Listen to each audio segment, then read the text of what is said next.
Hello, this is Anna Pacheco with SantaFe101.com, your complete resource for Santa Fe living and other parts of New Mexico. My guest today is Susan Harris of eXp Realty. Susan, do I have your permission to record this interview? Yes. Well, terrific. Listen, first of all, thank you for spending some time here. And I want to thank you again. I know you've been at some of my history lectures in the past, and Yes. you're very active in the community. So thank you for supporting history in Santa Fe and all that you do. And so let's talk a little bit about your career as a realtor. I know you've been around a while, so just Well, tell our listening audience. that's true. Well, for me, and for the over 30 years that I have been here in Santa Fe, I have heard wonderful stories from people about how they have gotten here, or what was the compelling kind of moment in their lives when they made the decision to think about Santa Fe and to actually make the move to Santa Fe. Well, let me ask you, how did that happen for you? What got you to Santa Fe? Well, I had one of those serendipitous events as well. So actually, there was a connection through my father. In growing up, he had neighbors who were older than he was, and one of them had been married to the head of, or to a person at the school for, what was it called then? For American Research. The On, School of Advanced Research. It was yeah, formerly that's called the School of American Archaeology. It is now the School of Advanced Research. okay. So when it was, of course, the earlier version. And so um, I,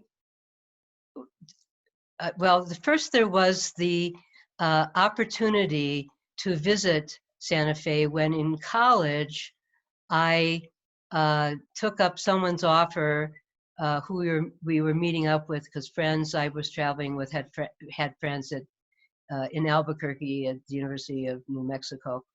And so I said, yes, I'd love to see Santa Fe. So we spent the afternoon. It was incredible to me. There was something about it that was just so compelling.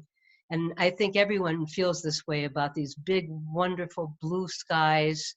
And then, of course, this unique architecture. And I had occasion to actually meet locals who were Aren't so the people friendly and nice? I mean, welcoming. this is an incredibly beautiful place, but don't we have a good vibe in terms of people? I mean, it's just a Oh, it's incredible. I mean, from the very beginning, I felt like I was in my own neighborhood. I felt like I was at home. yeah, you're right at So home. Yeah. yeah, so I made this promise to myself that I would someday move to Santa Fe, although I was happily ensconced at the time in Madison, Wisconsin, which is a really very, very beautiful place. I mean, we have lakes and forests and places to go hiking, and there are bike trails, and it was an interesting community, really mixed. And another capital city, because Santa Fe is so fascinating for having been the longest, active capital city in state capital city in, all of the U.S. So anyway, I, on a trip, came out and I was introduced, because over the years I'd made pilgrimages, I'll call them, these visits that felt like I was making a pilgrimage to home and my other home. And so in the course of that, I had made some friends, and I made contact this particular time, and they said, well, you're being a realtor. I mean, they were asking me what I'd been doing since, and I'd become a realtor in Madison, Wisconsin. And they said, oh, you should meet our friends. So I did that. And what was so interesting is that led to an offer to join this up and coming real estate company that at the time was called French and French Fine Properties.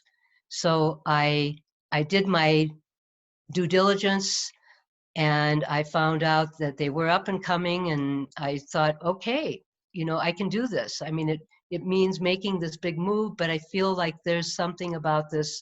This is, calling to me. And so I moved to Santa Fe in the 80s when, that was an interesting time, and I had a chance to meet both realtors and locals, people who had been long time here, and I was just enchanted because the authenticity, the passion, but sometimes quiet passion, sometimes active passion that people had for being here. And one of the things, I had an associate at one time who was a builder, and we were doing an open house for their finished home. And his mother was there, and she said, you know, if you really want to understand Santa Fe, what you really need to do is understand that Santa Fe is all about family, faith, and the land. And I thought, oh, that just says it, doesn't it?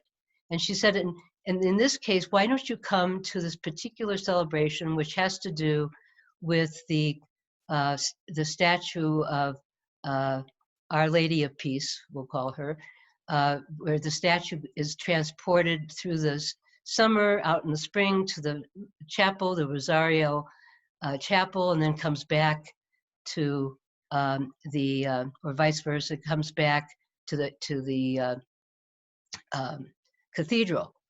And so that was a very exciting thing to be able to just be present for this event. So over the years, there have been some wonderful kinds of connections, and it's been for me an incredible experience because I have felt embraced.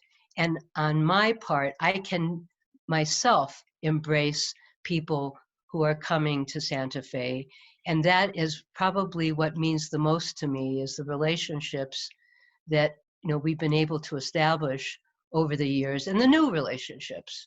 Well, tell me a Because little bit about yeah, some realty from the 80s until now. Tell me what you're seeing, or, people are going to be watching this now and they're going to want to know why they should choose you as a realtor, or what are there trends, or I know now that we're in the middle of the COVID-19 pandemic, things are very different. But so tell me a little bit about what's going on now in terms of what people that are thinking about moving to Santa Fe should know.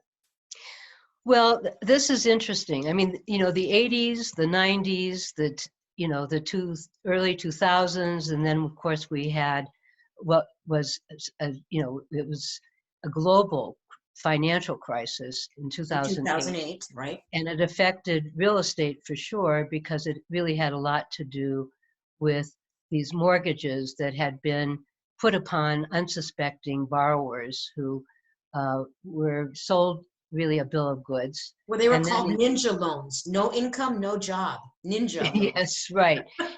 They used to say if they were breathing and could fog a mirror, they could qualify. Well, I read this article once in the New Yorker where this guy went and he was by profession, it was in California, he was a mariachi. That's what he did. He was a mariachi, a musician. And so they Ah, needed proof of it. So they told him to come in his uniform, the clothing he wears when he performs. And they took his photograph, and that's all they needed to qualify him for a loan. amazing, just amazing. Right. Well, that was a very sad time. I mean, the 2008 period, and for Santa Fe, unfortunately, this, we'll call it real estate correction, but it was more than that, because real estate was really very much uh, a, a core uh, energy in our community for generating economic health and the jobs that could come from that. So it wasn't only just us realtors. It was The builders, everybody, the people that work, oh, was there? I mean, the restaurants, everybody. Right. yeah. So if we think about the fact that we're part of an organic process, and that there are so many kinds, especially in a community, a small community that we've remained, where we can do business with each other as locals and support each other, which I've truly, I mean, I believe in with my heart, that it is so important to, that's why I buy my books locally. I might buy a Kindle book because I might need it right away, but I always back it up with a purchase from a local bookstore. So I really feel it's important to support our various local businesses. And so now during the pandemic, even though I'm being very careful and we are doing some amazing things so we can protect each other while we do real estate. So if I'm going, for instance, like I have some friends who we know we're all COVID free. I might pick up for my 80-plus-year-old friend who doesn't drive anymore. I might pick up a meal from a restaurant, like, I can mention one, perhaps Joe's Diner on in the Rodeo Plaza, Rodeo Road. And I love what they do because they locally source all their food products, and they do a great job of preparing food. So they're loved by locals and also by tourists alike. But anyway, so we can continue to support each other. And so I guess that's what I would say. One of my skill sets is that I do know where are the what I would call special finds as far as restaurants uh, and other kinds of places. And then when it certainly carries across to real estate, because for having been here for so many years and the connections, I'm in a position to help people find properties that may not yet be listed, or we get them listed. So in any case, um, there's something that I think in this day and age where we are now, let's go to this period now. So of course we've had this incredible surge of real estate sales, and of course it's been fueled by these low interest rates. However, in that, of course, is the catch-22, because we have really we have few, and this is true of most communities across the country. Uh, uh, there is a scarcity of replacement properties. So when people are downsizing, when people are up, are But for let me whatever just ask reasons. you, I've heard this from other realtors that, we don't have there's a very low inventory of houses. But, I drive around Santa Fe, visiting friends or whatever I'm doing, and I see a whole bunch of houses for sale. I see a bunch of for sale signs. So what Right. does that mean? I mean, I'm seeing It may houses. mean that there aren't properties in price points or price ranges that work for everyone. So You know, I'm probably seeing the more high end, the more expensive houses is you probably. may, because maybe your friends are living in those Let neighborhoods. me ask you, so do you work with all demographics and economic, in terms of economics, or Yes, are I you at the do. high end or? Even though I am currently branding myself as someone who's specializing in luxury real estate, the way I like to think about it is this. I have a friend in our company, which is now international. I'm with eXp Realty, having joined them after 27 years here, and As your own 24. company, right? Wasn't it your own? I used to see your name all over. Did Well, you have your thank own you for company? that. Yeah, I had my own company, and then of course we survived. And then when I say we, uh, it became me, sort of surviving this incredible challenge of a imploded real estate market.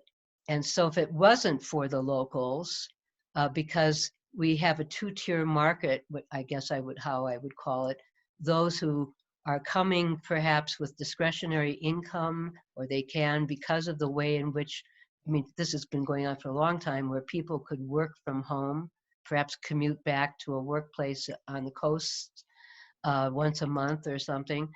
And so we had a lot of people who um, were not making their money from local business or endeavors, or might actually be very entrepreneurial and start their own businesses here, having had a background elsewhere.